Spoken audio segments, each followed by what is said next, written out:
Merci d'être venus nombreux à cette conférence annuelle du comité d'éthique de l'hôpital, donc de notre hôpital.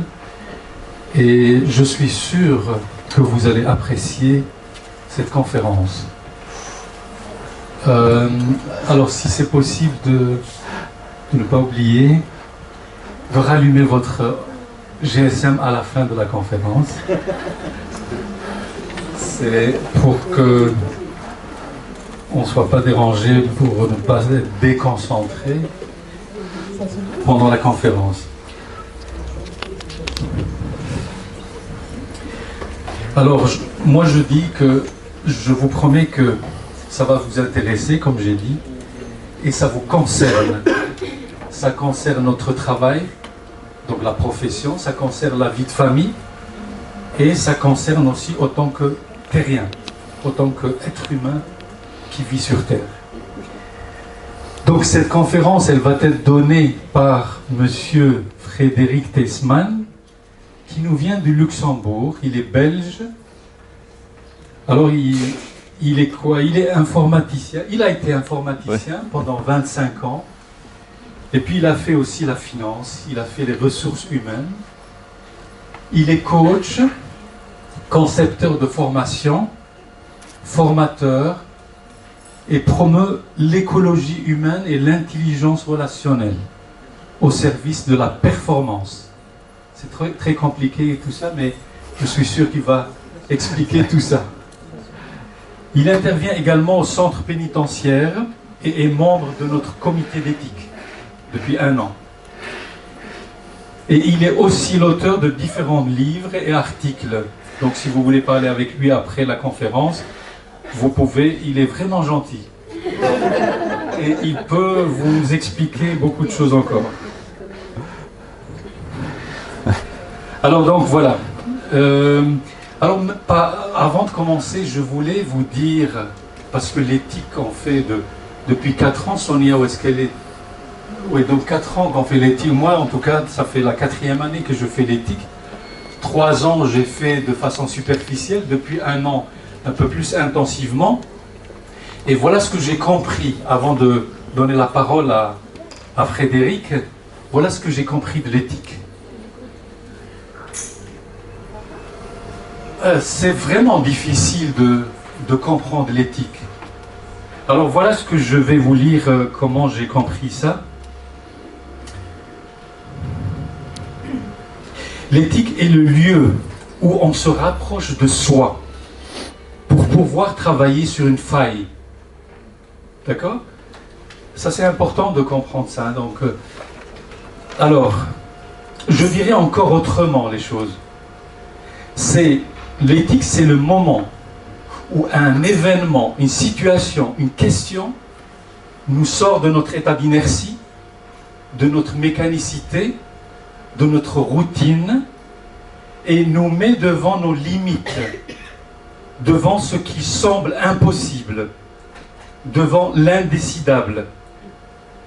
Et ce qui s'ensuit à ça, une cascade, qui sont nos émotions qui vont travailler là, nos pensées, notre stress en général. Et l'éthique se trouve dans un espace de conscience, comme un vide, mais un vide plein de conscience, par rapport à l'état ou la situation qu'on va vivre dans notre travail.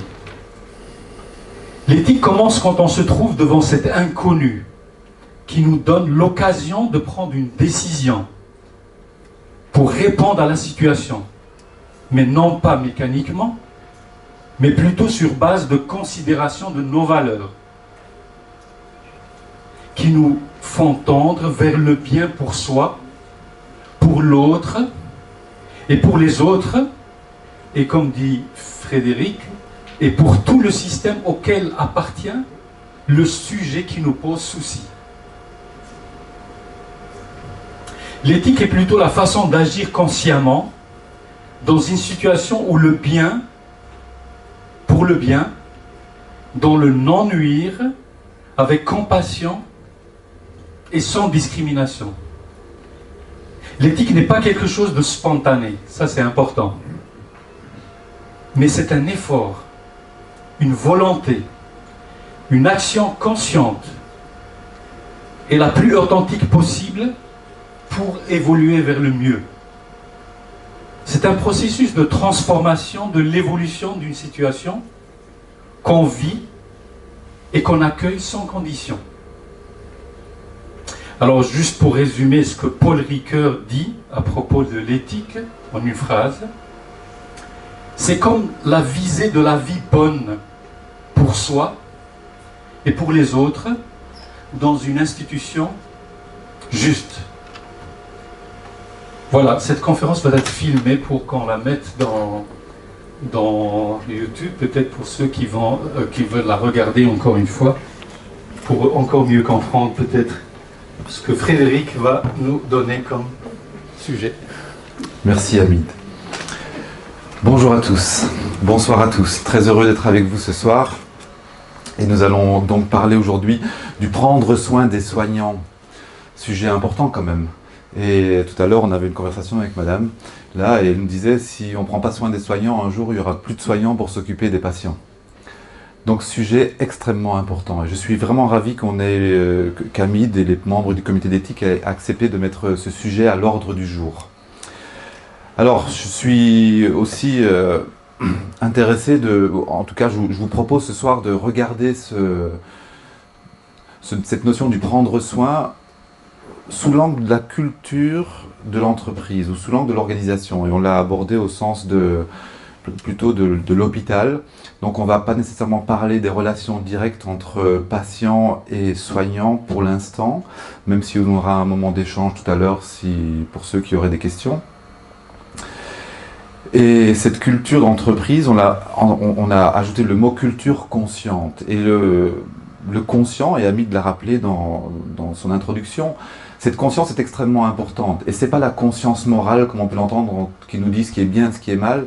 C'est plutôt cette conscience qu'on peut développer au travers de la présence. Et cette notion de présence est importante. C'est par exemple ce qu'on développe quand on travaille la méditation. Comment devenir conscient de soi et du monde autour de nous. Et cet état de conscience nous renseigne, nous donne des informations auxquelles on n'a pas nécessairement accès. Et on va essayer de comprendre ensemble ce dont il s'agit.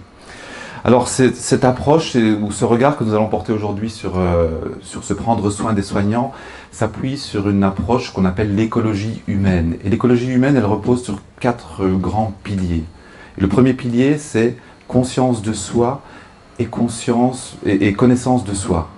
Sans cette conscience et connaissance de soi, il est très difficile d'avancer dans la vie. Il y a un certain nombre d'angles morts que vous ne verrez pas. Il y a des freins, par exemple, en vous, qui vont vous empêcher d'avancer, dont vous n'êtes pas conscient, et qui vont vous poser un certain nombre de problèmes.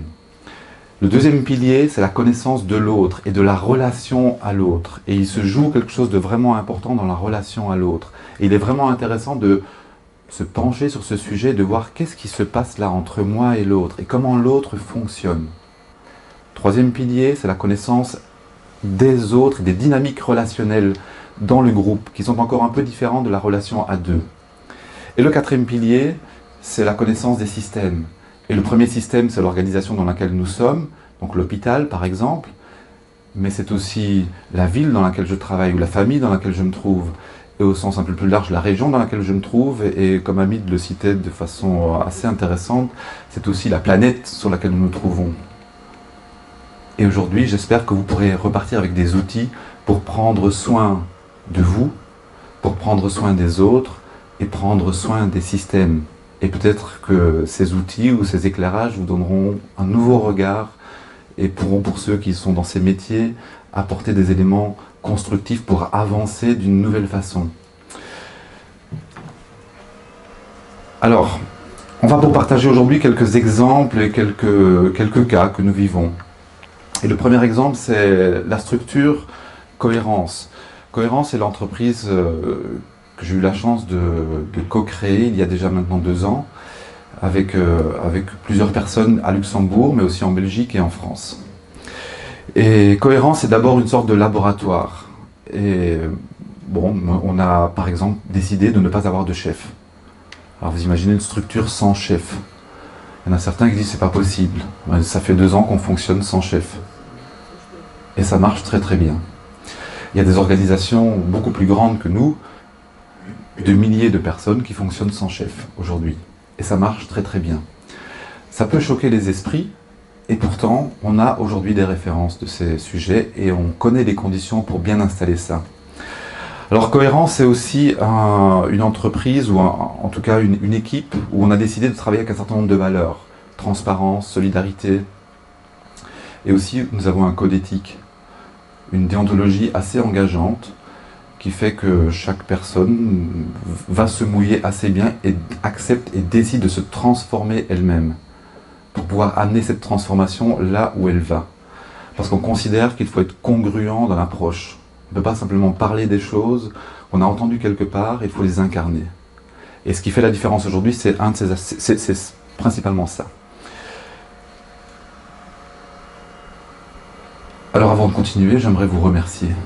Vous remercier d'être là parce que vous nous permettez de passer une bonne soirée ensemble. En tout cas, c'est ce que je nous souhaite. Et vous me permettez d'exercer mon métier aussi et de parler de ce sujet qui est vraiment important. Et j'en profite pour remercier tous ceux qui ont organisé cette soirée. Je pense à Amine, Nathalie, le comité d'éthique et Alessia aussi qui a pas mal travaillé sur le sujet. C'est assez discrètement comme ça, mais qui se cache un peu, mais bon, voilà. Et puis tous ceux qui d'une manière ou d'une autre sont intervenus, et j'en profite aussi pour remercier l'hôpital qui nous permet d'organiser ça ici aujourd'hui. Alors, quand on voit une diapo comme ça avec un merci, là, souvent c'est le dernier slide, la dernière diapo. Nous, on préfère commencer par le merci. Pourquoi, à votre avis? Pourquoi la gratitude est si importante? Il y en a qui savent? Il y en a qui ont étudié ce sujet? La gratitude, elle est comme le berceau des émotions positives. C'est assez étonnant. Quand on cultive sincèrement la gratitude, c'est comme un médicament. Et il y a des choses qu'on ne voit plus dans la vie. Par exemple, le matin, vous vous levez, vous êtes pressé, stressé, et vous arrivez, la table est mise. Et puis vous vous installez, et mince, le beurre n'est pas sorti du frigo. Ah, il est tout dur, on ne peut pas beurrer le pain. Alors vous vous mettez à râler, mais attends, t'as oublié de sortir le beurre, tu sais bien que je suis pressé. Et on a oublié de voir tout le reste. Pourquoi c'est comme ça? Parce que notre système éducatif a créé une culture de l'attention négative. On fait attention à ce qui ne va pas, et on ne voit plus ce qui va. Et la proposition pour ce soir, c'est de réapprendre à voir ce qui va bien, et de le dire aussi. Donc la proposition que je vous fais, c'est ce soir en rentrant, et peut-être demain et après-demain, c'est de dire merci pour tout ce qui va bien. Laissez-vous surprendre. Alors je dis souvent dans les formations qu'on anime, je dis aux gens, ne me croyez pas. Et je vous invite ce soir à ne pas me croire et à tester ces choses-là. À mettre à l'épreuve de votre vie ce qu'on va vous proposer ce soir. Alors, comme on aime bien aussi mettre les gens en mouvement, la proposition est la suivante. Maintenant, on va faire un mini-exercice. Et ce mini-exercice va consister à faire la chose suivante. Tout à l'heure, dans un instant, je vous proposerai de vous lever et de saluer toutes les personnes autour de vous. Mais pas de saluer comme on fait parfois le matin. Vous savez comment? Bonjour, bonjour. Et on le fait comme ça un peu distraitement. Là, la proposition, c'est de vous lever, de serrer la main pendant quelques secondes aux personnes autour de vous, avec un contact visuel, yeux dans les yeux. Et voyez comment c'est pour vous. C'est parti, on y va.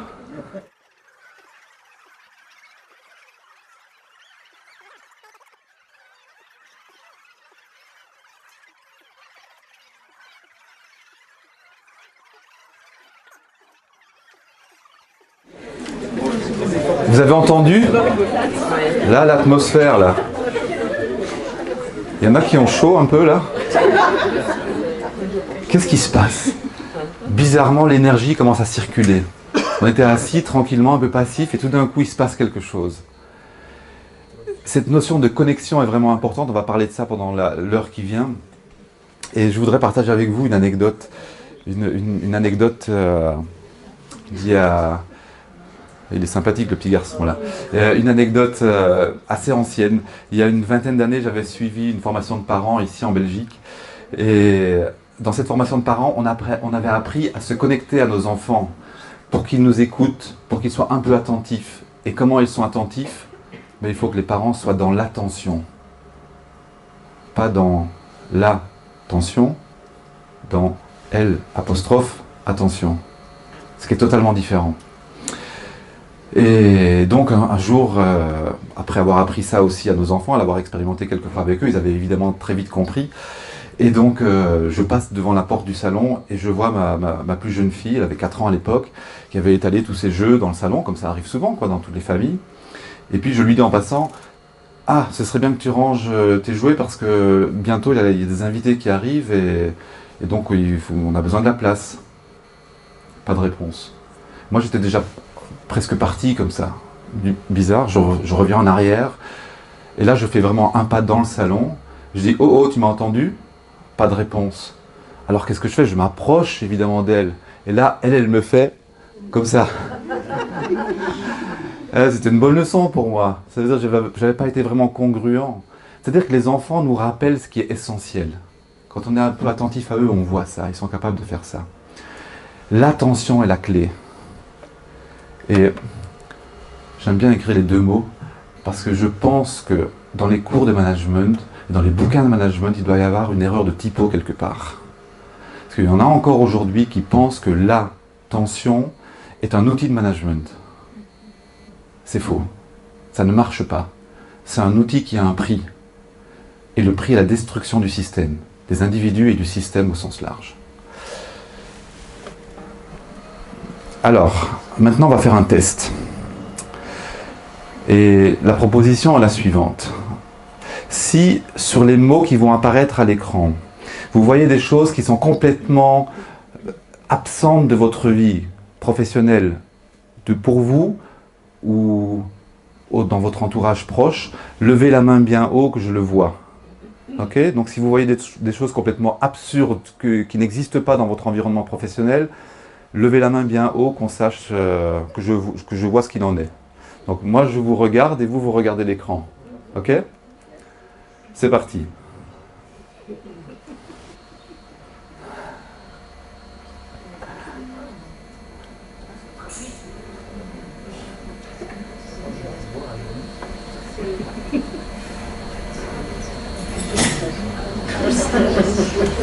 Ok, d'accord.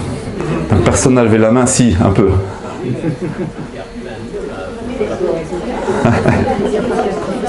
Ça va trop vite.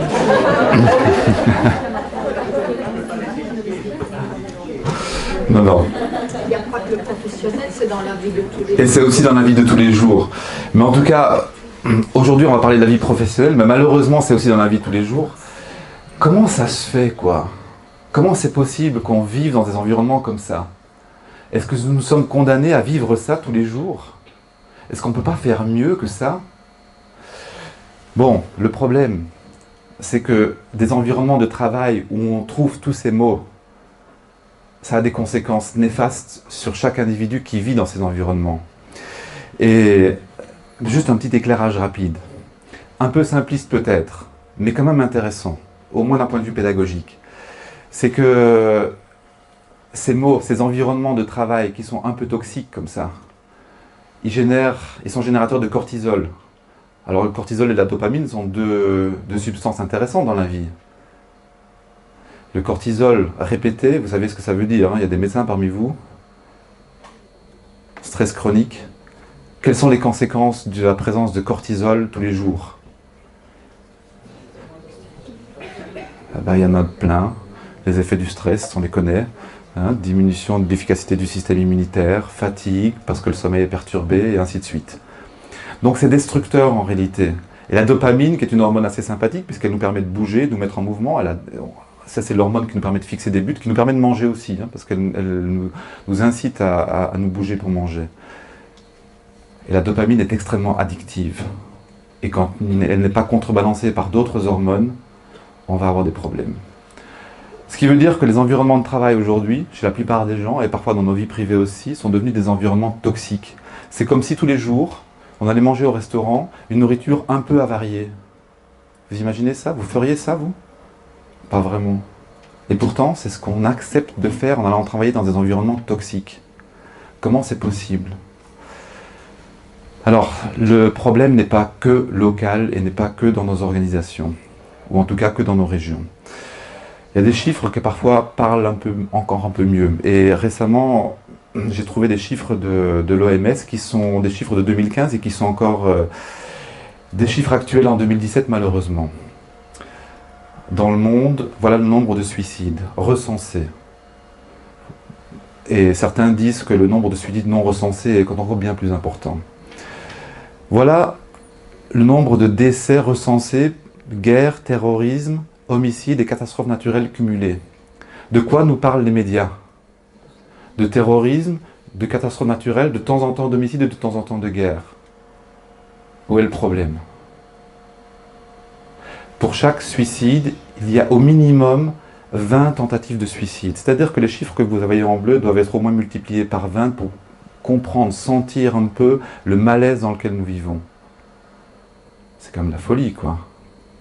Donc il est temps qu'on fasse quelque chose. Et bon, on verra tout à l'heure ce qu'on peut mettre en place à notre niveau.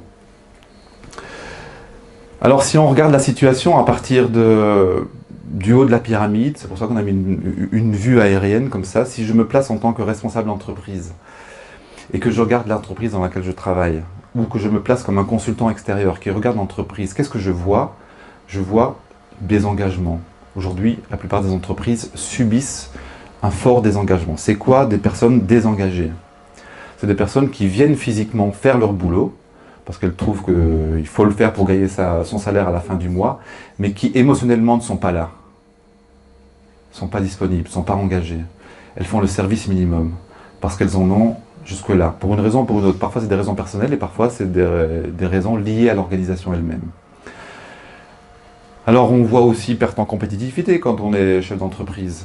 Le système ne fonctionne pas bien, donc on voit bien qu'on perd des parts de marché, ou manque de souplesse. Et on a encore comme ça une volée de critères qui sont sur un beau tableau de bord où on dit « Oh, oh, c'est pas terrible, les critères commencent à rentrer dans le rouge, donc il faut qu'on fasse quelque chose ». Et la réponse habituelle, dans les systèmes classiques, c'est diminution des coûts, économie d'échelle, optimisation des systèmes, fusion, etc. etc., etc. Entre 2001 et 2011, j'ai travaillé dans une entreprise, 2012, j'ai travaillé dans une entreprise américaine où j'ai eu l'occasion de vivre, je crois, 5 ou 6 plans sociaux, 6 réorganisations. Et les réponses étaient toujours les mêmes. Alors au début, on nous dit, à partir de maintenant, plus de voyage en avion, première classe. Vous allez voyager en deuxième classe. Puis le plan social suivant, on nous dit, à partir de maintenant, vous allez voyager en train, plus d'avion. Puis le plan suivant social, on nous dit, ah, plus de train, plus de voyage, vous faites vos réunions par Skype. Et puis après, on se dit, où ça va s'arrêter? C'est-à-dire que la réponse du système est une réponse qui n'est pas totalement adaptée. On a l'impression de, oui, on voit bien, c'est pas inintéressant de réduire les coûts. Il y a parfois un challenge intéressant à remettre en question le système dans lequel on fonctionne, mais la vraie réponse n'est pas à cet endroit-là. Vous allez comprendre tout à l'heure qu'il y a des dysfonctionnements dans le système qui ne sont jamais remis en question. Alors, pour comprendre un peu mieux ça, encore une anecdote personnelle. En 2007, je travaillais donc pour cette entreprise américaine, là dont vous voyez l'image, super entreprise, une entreprise d'ingénieurs. Ce sont les inventeurs de Java. Aujourd'hui, certains ordinateurs, vous avez encore une petite mise à jour Java. Mais à l'origine, c'était Sun Microsystems qui avait inventé ce système. Et Sun marchait super bien. Mais bon, voilà, il y avait quelques crises qui étaient passées par là, et donc il y avait quelques difficultés financières. Globalement. Mais nous, à Luxembourg, on avait plutôt une structure qui marchait relativement bien. On avait mis en place des services pour nos clients, et ces services marchaient super top, au point que nous avions un chiffre d'affaires par personne qui était le double de nos collègues anglais. Alors nos braves collègues anglais, ils décident de venir voir ce qui se passe à Luxembourg, parce que c'est pas possible, quoi. Qu'est-ce qu'ils font? Ils surperforment là, il y a un truc bizarre. Et donc ils viennent faire un audit pour nous expliquer comment nous fonctionnions, en espérant comprendre et tirer la recette magique. Alors ils repartent après avoir fait cet audit de 3 ou 4 jours, Et quelques jours plus tard, ils nous envoient le rapport qu'ils avaient pondu. Et j'ai eu la chance de lire ce rapport. Et pour moi, ça a été une sorte de révélation. Ils avaient extrêmement bien écrit tout ce que nous faisions. La façon dont nous entrons en relation avec les clients, la façon dont nous envoyons les offres, construisions les réponses aux clients. Tout ça était super top. Mais il y avait un aspect qu'ils n'avaient pas pris en considération, c'était la dynamique relationnelle de l'équipe locale. Rien sur la façon dont nous fonctionnions ensemble. Ça, c'était surprenant. Ils ont essayé de mettre en place la solution, ça n'a jamais marché chez eux. L'équipe à Luxembourg est une équipe proche plutôt d'une famille, ou de personnes qui étaient réellement amies, et totalement engagées, et on s'éclatait au travail. Et quand on s'éclate au travail avec des gens qu'on apprécie ou qu'on aime, il se passe des choses un peu miraculeuses. Et quand ce n'est pas le cas, c'est totalement différent. Et donc là, j'ai compris qu'on avait affaire à des technocrates, des gens qui ne voient que l'aspect technicité, l'aspect donc technique ou technologique parfois. Et cet aspect humain était complètement chanté. Donc problème, quoi, gros problème, je me dis, il faut faire quelque chose pour ça. Alors, plutôt que de rester bloqué, on va essayer de trouver de nouvelles voies. Alors, j'aime beaucoup cette citation de Woody Allen qui nous dit que nous sommes à un croisement. Même vous connaissez Woody Allen, hein, son humour. On doit choisir entre le désespoir ou l'extinction totale. Ayons la sagesse de faire le bon choix. Mais peut-être qu'il y a une troisième, une quatrième ou une cinquième voie possible. Et notre travail, c'est de la construire aujourd'hui. Et on ne peut pas la construire tout seul, on la construit ensemble. Alors, une des raisons pour lesquelles on doit construire cette nouvelle voie, c'est que les systèmes sont de plus en plus complexes.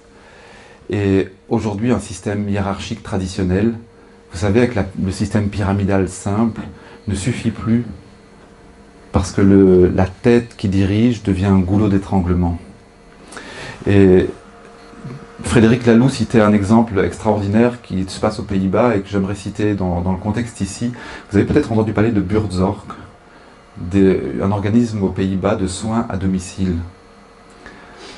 Et cet organisme a grandi en 10 ans de 10 personnes à 10 000 personnes. Alors vous imaginez la croissance, c'est colossal. Comment rien que cet aspect-là est extraordinaire. C'est impensable, quoi. C'est très rare des organismes qui arrivent à grandir aussi vite tout en gardant l'esprit. Ils ont réussi à le faire. Ils avaient même un impact sur le marché de l'emploi des infirmiers et des infirmières aux Pays-Bas. Et les hôpitaux étaient inquiets parce que tout le monde voulait aller travailler chez eux. Et je vais vous donner quelques-uns des ingrédients juste après. Mais un des éléments majeurs d'un point de vue organisation, c'est d'accepter de distribuer l'intelligence. C'est d'accepter que cette intelligence soit répartie au travers de tout le système et qu'il n'y ait pas simplement une tête pensante. Et nous devons aller vers des systèmes comme ceux-là aujourd'hui. Alors pour illustrer ça, j'aime beaucoup cette image de la NASA qui nous rappelle qu'il n'y a pas qu'un point de décision dans le monde. Il y en a des millions ou des milliards. C'est comme dans notre cerveau, il n'y a pas un neurone qui décide pour tous les autres. Heureusement d'ailleurs. Et en plus, on a 3 cerveaux. On sait qu'on a déjà 3 parties dans notre cerveau là, mais on a aussi des neurones dans le cœur, on a des neurones dans les intestins. Donc on voit bien que cette intelligence distribuée, la nature nous en montre l'exemple. Et il est important qu'on s'imprègne de ça, qu'on cherche comment la nature fonctionne et qu'on essaye d'implémenter ça. Parce que les solutions sont à cet endroit-là, les innovations managériales sont à cet endroit-là. Est-ce que vous avez déjà regardé comment une forêt fonctionne? C'est étonnant. C'est d'une intelligence extraordinaire. On n'arrive pas en tant qu'humain à reproduire le fonctionnement d'une forêt. Est-ce qu'il y a un arbre qui décide pour tous les autres? Pas du tout. Je pense que nous devons recréer des environnements ou créer des environnements régénérateurs où les gens viennent pas seulement pour contribuer mais aussi pour se régénérer. Et là, on sera hautement performant. Et c'est possible. Alors, il y a quelques ingrédients importants. Si on met dans un système la confiance, la sécurité, l'appartenance, l'autonomie et cette capacité à se sentir utile, bizarrement, il se passe quelque chose de magique. Rien que ça. On le sait, mais c'est difficile à mettre en œuvre. Il y a quelques résistances, parce qu'on ne comprend pas bien comment les chemins pour y arriver. En tout cas, dans les structures traditionnelles. La confiance et la sécurité, j'y reviendrai un tout petit peu après. Appartenance, autonomie sont des postures, ou plutôt des ingrédients qui sont inscrits dans notre ADN, ou des besoins qui sont inscrits dans notre ADN. D'où ça vient ce truc? Pourquoi avons-nous besoin d'appartenir à un système pour se sentir bien dans le système? Parce que c'est comme ça que nous venons au monde, que nous naissons et que nous grandissons. Quand on vient au monde, quand un nouveau-né vient au monde, la mère peut dire « c'est bon, j'ai fait mon travail, maintenant débrouille-toi ». Quelles sont ses chances de survie quand on fait ça? Zéro. C'est-à-dire qu'il ne peut pas survivre. Il a besoin d'appartenir au moins à sa mère pour grandir, pour survivre. Dans notre ADN, c'est inscrit ce besoin d'appartenance. Et ça reste en nous toute notre vie. Regardez simplement dans votre vie les endroits où vous avez été exclus. Quelqu'un vous a simplement oublié. Qu'est-ce qui se passe en vous à ce moment-là? La plupart des gens, quand ils observent un peu ce qui se passe à l'intérieur, il y a quelque chose qui se tord en eux. Difficile à supporter. Après, on peut essayer de raisonner le truc en disant « oui, c'est pas si grave ». Mais la première réaction instinctive, c'est « ça fait mal ». Une fois que l'enfant appartient à sa famille, normalement, il va rentrer petit à petit dans un processus d'autonomisation. Et en grandissant, vers l'âge de déjà 2 ans et demi, 3 ans, qu'est-ce qu'il va faire? Il va commencer à dire « non », à dire « je ». Et puis normalement, s'il grandit comme c'est prévu, vers l'âge de 12, 13, 14 ans, vous savez, là, cette période un peu difficile, l'enfant dit « j'ai plus rien à faire de toi, bon, file-moi 100 balles quand même, quoi. Mais t'occupe pas de ma vie, quoi. Ou passe-moi les clés de ta bagnole, mais ne me demande pas ce que je vais faire avec la voiture. » Donc j'ai besoin de montrer mon autonomie, j'ai besoin de montrer que je suis capable de créer quelque chose dans le monde. Et normalement, un peu plus tard, vers l'âge de 18, 20, 22 et parfois plus tard, je vais pouvoir créer un nid ailleurs. Et quand je crée ce nid ailleurs, je vais commencer à pouvoir contribuer au monde et me sentir utile, devenir créateur. Et tout ça est inscrit en nous. Ça fait partie de notre ADN. Alors, imaginons maintenant une équipe. Et cette sympathique équipe, hein, vous voyez, plein de jeunes, plein d'énergie comme ça, qui sont réunis pour faire leur job dans l'entreprise. Mais de temps en temps, on les laisse un peu faire, on leur a pas donné quelques instructions précises sur la façon de fonctionner ensemble. Ils font leur job, ils ont les tâches, ils ont les objectifs, et puis ils se débrouillent comme ils peuvent. Et comme dans l'équipe, il y en a l'un ou l'autre qui sont parfois un peu conflictuels. Ça arrive quand même, non? Vous en rencontrez parfois l'un ou l'autre qui est un peu plus conflictuel qu'un autre. Donc qu'est-ce qui se passe? Ben, il y a un peu de tension dans les relations. Et c'est ce que nous appelons, quand on regarde le cerveau collectif que forme cette équipe, un AVC organisationnel. C'est-à-dire qu'il y a une véritable lésion cérébrale dans le cerveau collectif. Surtout si c'est répété. Surtout quand on accepte des tensions permanentes dans le système. Donc c'est pas terrible. Et ce qui se passe avec le temps, c'est que les relations deviennent non plus des relations fortes, mais des relations en pointillés. Et regardez le paradoxe, c'est que, vous voyez ce bonhomme-là, au milieu, là, en noir et blanc, lui, il est un peu plus conflictuel que les autres. Donc les relations avec ses collègues, elles se dégradent plus facilement. Et en plus, il influence son pote, là, en haut. Et à un moment donné, vous voyez une partie de l'équipe qui est coupée du reste. Ils ne se parlent plus, ils s'envoient des emails. Bizarre, non? Et pourtant, c'est la réalité. C'est pas une invention. Donc on a tout un pan de l'équipe qui est coupé du reste. C'est quand même étrange qu'on accepte ça. Alors qu'est-ce qu'on fait pour résoudre le problème? On ajoute des procédures, on ajoute des process, on trouve des moyens de forcer les gens à échanger l'information, parce que quand c'est comme ça, l'information ne circule pas bien. Alors que quand les relations étaient fortes, l'information circulait bien. Plus un système, plus une société a de lois, moins elle est en bonne santé.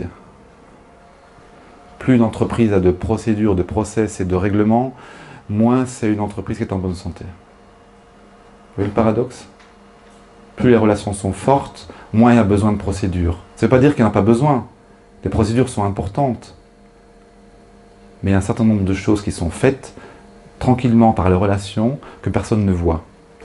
Ça, c'est un monde où les hormones du type ocytocine ou sérotonine sont beaucoup plus présentes. Et bizarrement, l'ocytocine et la sérotonine sont les hormones qui suscitent la confiance, l'amour, le lien en tout cas, un état de bien-être, et en même temps, elles ont un effet sur la dépendance que peut créer la dopamine. Donc elle régule la dopamine. Intéressant aussi. Hein. Uniquement d'un point de vue organisationnel, ça vaut la peine de creuser un peu le sujet. Alors, pour résumer, les clés de l'excellence dans les organisations humaines: confiance, sécurité psychologique, autorégulation, ce qui veut dire aussi autonomie, et une culture de l'apprentissage mutuel. C'est-à-dire comment, quand on entre en relation les uns avec les autres, on peut apprendre l'un de l'autre, plutôt que de se confronter à l'autre en disant « attention, l'autre est un danger, il va prendre ma place ». Non, non, qu'est-ce que je peux apprendre avec l'autre? J'aimerais juste vous partager ici deux expériences qu'on a menées avec deux organismes différents. La première, c'était avec une équipe, une jeune équipe. En fait, une grosse société de plusieurs milliers de salariés avait décidé de créer une start-up avec des employés de leur équipe pour créer un nouveau projet informatique. Et dans cette équipe, il y avait 3 groupes. Il y avait des informaticiens qui ont commencé à développer le produit. Et puis, sont venus les rejoindre une équipe marketing qui devait s'occuper de packager le produit. Et puis, une équipe de vente, de commerciaux qui devait vendre le produit au final. Il est arrivé que très très vite, les commerciaux et les informaticiens n'arrivaient pas à s'entendre. Et bon, quand on écoutait les deux parties, chacun avait ses bonnes raisons. Les vendeurs survendaient le produit, les informaticiens ne faisaient pas ce que les vendeurs demandaient. Et au bout de quelques mois, c'était des conflits ouverts. Donc on avait des gens qui se tapaient dessus. Et le patron de l'équipe nous appelle et nous dit « Est-ce que vous pourriez faire quelque chose pour nous ? Est-ce que ce ne serait pas bien, par exemple, de faire un événement de team building ? Très à la mode. » Alors on a écouté un peu ce qu'il avait à dire. On dit peut-être, on va voir. Et puis plus on l'écoutait, plus on dit un team building, ça ne va pas le faire. Il faut qu'on fasse un truc un peu plus sympa encore que ça. Et on a décidé de faire un séminaire de 2 jours où on a emmené les gens autour d'une thématique qui est le dépassement de soi. Et dans cette thématique, on a décidé de les faire travailler sur les défis relationnels qu'ils rencontraient dans l'équipe. Et au bout de 2 jours, ils ont commencé à se reparler, à se reconnecter les uns aux autres. Et à se parler comme ils ne s'étaient jamais parlé. C'était un processus, on était là pour les faire accoucher de ce truc. C'était pas toujours facile au début, mais ça s'est fait. Et après 2 jours, il y avait quelque chose de magique qui s'était passé. C'est-à-dire qu'ils ont commencé à travailler un peu différemment. 6 mois plus tard, on a rappelé le CEO pour demander alors, c'est quoi la suite? Qu'est-ce qui se passe? Il a dit étonnant. Depuis le séminaire en question, l'ambiance a totalement changé. On a déployé le produit auprès de nombreux clients. C'est comme si tout décollait. On a évidemment donné quelques outils supplémentaires, mais l'aspect le plus important, c'était que nous allions reconnecter les gens les uns aux autres. Alors ça paraît simple, ça demande un peu d'expertise ou de connaissances pour le faire, mais c'est pas très compliqué. Et là, c'était étonnant en 2 jours. On avait un autre séminaire aussi pour une entreprise encore plus importante et qui avait une équipe de communication où c'était un peu compliqué aussi. Un peu moins de conflits, mais 4 départements dans cet espace, dans cette équipe de communication qui communiquaient pas les uns avec les autres. Donc qui fonctionnaient en silo comme ça. Et la responsable de ce département était assez ennuyée parce que, hormis quelques tensions, elle dit ils n'échangent pas les expériences. Et je voudrais bien qu'il y ait un peu plus de relations entre les gens. Donc on était parti sur un séminaire un peu plus long. Et elle nous dit désolé, impossible de fonctionner avec ça. On ne peut pas mobiliser les gens plus d'une journée. Ah bon? Et vous pensez qu'en une journée on peut faire quelque chose de sympathique et de régler des problèmes qui existent depuis parfois plusieurs années? Et bizarrement, là aussi, s'est passé quelque chose. On a fait un séminaire où, à la fin de la journée, on a permis aux gens de se rencontrer, de se connecter les uns aux autres avec quelques exercices un peu sympathiques. Où par exemple, on a ce qu'on appelle le cercle d'appréciation. On met les gens en groupe et chacun va citer les qualités qu'il voit de la personne. C'est hyper simple. Et pourtant, la plupart n'avaient jamais entendu ça de leurs collègues. Et on avait des personnes qui étaient très introverties, qui étaient scotchées, qui avaient les larmes aux yeux, parce qu'elles ne savaient pas que leurs collègues pensaient ça d'elles. Et puis on a encore fait quelques exercices, et ces personnes étaient complètement reboostées. Et là aussi, quelques mois plus tard, on a eu l'occasion de rencontrer à nouveau cette patronne, et elle dit c'est quand même étonnant, quand on reconnecte les gens les uns aux autres, il se passe quelque chose de miraculeux. Il n'y a pas besoin de parler de motivation et toutes ces choses. Ça se passe bien. Alors, dans la théorie U, on dit qu'il y a 2 chemins. Il y a le chemin de l'écosystème et le chemin de l'égosystème. Et Pourquoi elle est en U? Parce qu'il y a d'abord un chemin qui nous mène à aller vers l'intérieur. C'est-à-dire qu'il y a un travail, lorsqu'on démarre un projet, qui nous dit d'abord regarde comment tu es. Et j'aimerais citer le travail de Cécile Boly et le processus Girafe. Qui nous a, dans le comité d'éthique, on a aussi des cas parfois difficiles à traiter. Et le processus qui nous est proposé par Cécile Boly est le suivant. Elle dit, lorsqu'un cas est proposé, vous écoutez ce qui est proposé, donc on entend toute une histoire d'une personne, souvent des histoires difficiles quand même, hein. Et après, allez voir comment vous êtes à l'intérieur, dans quelle émotion vous êtes. Est-ce que vous êtes agacé par l'histoire? Est-ce que vous êtes énervé? Est-ce que vous êtes déçu, triste? Ou peut-être que ça vous inquiète cette histoire? Et dites-le. Reconnaissez ce qui se passe. Et pourquoi on fait ça? Pour éviter que cet état émotionnel nous pollue pour la suite. Parce que tant qu'on ne voit pas ça, la décision ou la proposition de décision qu'on va faire juste après risque d'être imprégnée de cet état. Et donc on doit apprendre à faire ça. Parce que ce sont des choses qu'on n'apprend pas à l'école. Cette capacité à revenir en nous, voir ce qui se passe, pour pouvoir trouver la meilleure solution. Le chemin de l'ego, c'est le chemin où je me nie moi-même, où je ne prends pas la peine d'aller voir ça. Donc il y a déni, désensibilisation, et petit à petit, ça va mener bien souvent à l'effondrement du collectif. Alors ce qui est surtout important de retenir pour notre conférence de ce soir, c'est 3 aspects que Otto Scharmer présente dans sa démarche. 3 points d'attention, c'est de créer des environnements où la peur n'existe pas, où le cynisme est banni, ou limité, pas d'ironie, et le non-jugement où le jugement est mis de côté. C'est pas anodin. Au niveau du cerveau collectif, il y a des impacts majeurs. Et je vous donne juste un exemple. Il y a quelques mois, j'étais dans une entreprise de 350 personnes avec le comité d'éthique, avec le comité exécutif. Et ils avaient quelques problèmes, ils voulaient relancer la machine, ils avaient eu quelques années difficiles. Et on avait un séminaire de 2 jours ensemble. Et après 1 heure de travail ensemble, j'ai dû arrêter, temps mort, il y a un problème. Il y avait 2 gars dans l'équipe, très sympathiques, qui lâchaient des vannes constamment. Petite moquerie sympathique sur l'un ou sur l'autre. Quel était le problème? À nouveau, un AVC organisationnel. C'est-à-dire qu'il y avait une partie de l'équipe, ils étaient à ma gauche là, qui avait complètement arrêté de se manifester. On n'était plus du tout dans un travail collectif. Simplement parce qu'on avait accepté de laisser ces petites vannes parce que tout le monde dit c'est de l'humour quoi. Oui, mais ça casse le système.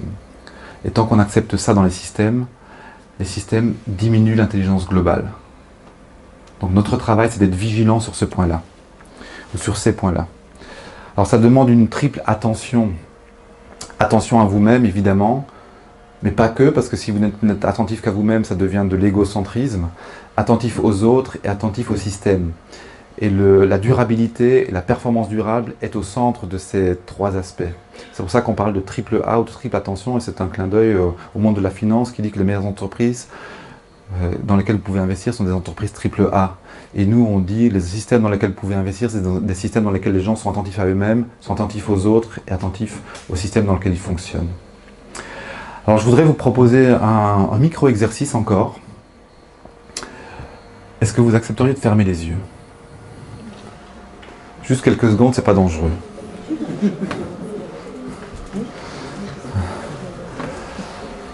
Fermez bien les yeux. Et essayez de prendre conscience de qui est à côté de vous, à votre gauche, à votre droite. Oh, ne regardez pas, hein, pas tricher. Quelle est la couleur du pull, du vêtement de la personne à votre gauche? Quelle est la couleur des vêtements de la personne à votre droite? Tout à l'heure, vous lui avez serré la main à cette personne. Quelle est la couleur de ses yeux?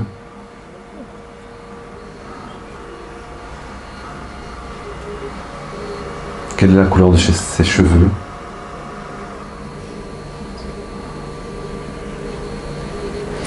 Ok, vous pouvez ouvrir les yeux. Alors maintenant tout le monde regarde, vérifie. J'étais bon, c'était pas bon.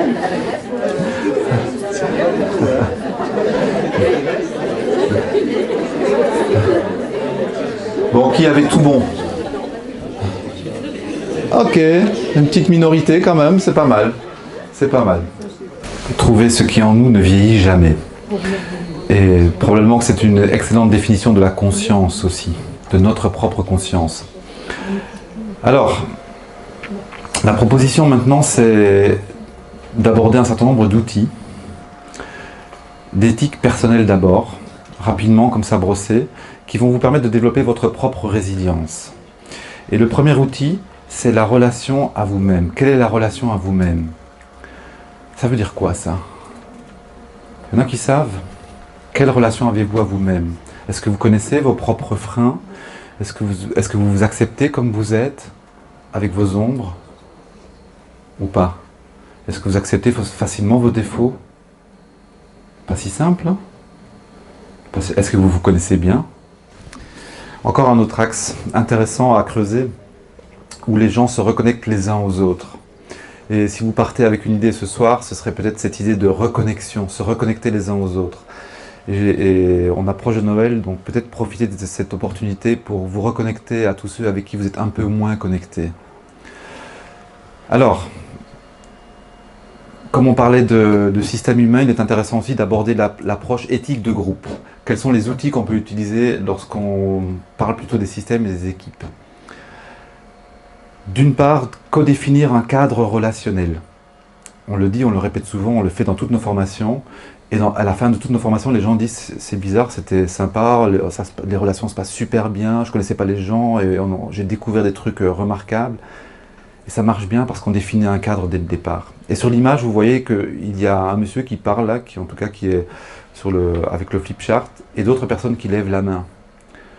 Dans combien de réunions, à combien de réunions avez-vous assisté où vous avez vu les gens lever la main pour prendre la parole, là récemment? Moi, pas beaucoup, hein. Sauf quand on le décide. Et quand on le décide, ça se passe vachement mieux. Et bizarrement, on va beaucoup plus vite à l'essentiel. Parce que les gens s'écoutent. Et quand quelqu'un s'est senti écouté, il n'y a pas besoin de répéter 10 fois ou de montrer qu'il a raison. Donc les jeux d'ego s'estompent un peu aussi. Promouvoir une culture de la confiance, de l'équivalence. Alors je ne vais pas trop m'étendre sur le sujet, mais cette notion d'équivalence est vraiment intéressante aussi. Alors, un sujet aussi particulièrement intéressant, c'est limiter les signes extérieurs de pouvoir. Il y a beaucoup d'organismes aujourd'hui qui essaient de réinventer le management et les relations dans les entreprises où on limite volontairement les signes extérieurs de pouvoir. Alors il y en a un que j'aime beaucoup parce qu'il a tendance à réveiller nos instincts comme ça et à fâcher parfois un peu. Les places de parking. Alors récemment j'étais avec un ami qui devait absolument passer dans une mutualité en Belgique. Et donc voilà, j'étais avec lui dans la voiture et on passe devant l'entrée principale et il y avait une place handicapée et puis de l'autre côté des escaliers il y avait, je sais pas, 5 ou 6 places pour la direction. Et puis encore un peu plus loin, les places pour le personnel, et encore plus loin, les places pour les clients. Donc déjà, ça nous donne une idée de la façon dont ils voient les choses. Mais ce qui est surtout intéressant, c'est de se poser la question aujourd'hui, quand tout le monde est équivalent, pourquoi faut-il qu'il y ait une place à côté de la porte réservée pour la direction? Est-ce qu'il y a besoin de marquer le pouvoir, de marquer son territoire de cette façon-là? Est-ce qu'on n'est pas un peu plus que simplement ça? C'est la culture du prendre soin. C'est développer une culture de l'attention à l'autre. Et ça commence par des gestes hyper simples. Le matin, je vais voir les personnes, je leur salue la main, je leur dis un vrai bonjour, et je demande comment ça va, et j'attends la réponse. Juste pour conclure, on peut simplement se retenir de cette conférence, hormis l'histoire de se reconnecter les uns aux autres, qu'on peut avancer dans la vie non pas en étant égocentré, mais égo et centré. Et centré, ça veut dire être en soi. Ça veut dire être à l'écoute de cette conscience en vous qui vous parle. Alors je voudrais vous proposer, avant de passer aux questions-réponses, à un petit exercice pour les 48 prochaines heures. Et oui, pour ceux qui veulent se challenger, c'est une bonne opportunité. C'est très très simple, il suffit d'arrêter de faire quelque chose. Donc c'est facile quoi, pas d'arrêter de fumer. Juste d'arrêter de critiquer négativement pendant 48 heures. Aïe aïe aïe aïe aïe aïe aïe. Aïe aïe aïe. Bon, je suis sûr que dans votre entourage, il y en a plein qui seront heureux. Non? Testez, expérimentez, voyez ce qui se passe. 48 heures sans critique négative. Qui s'engage?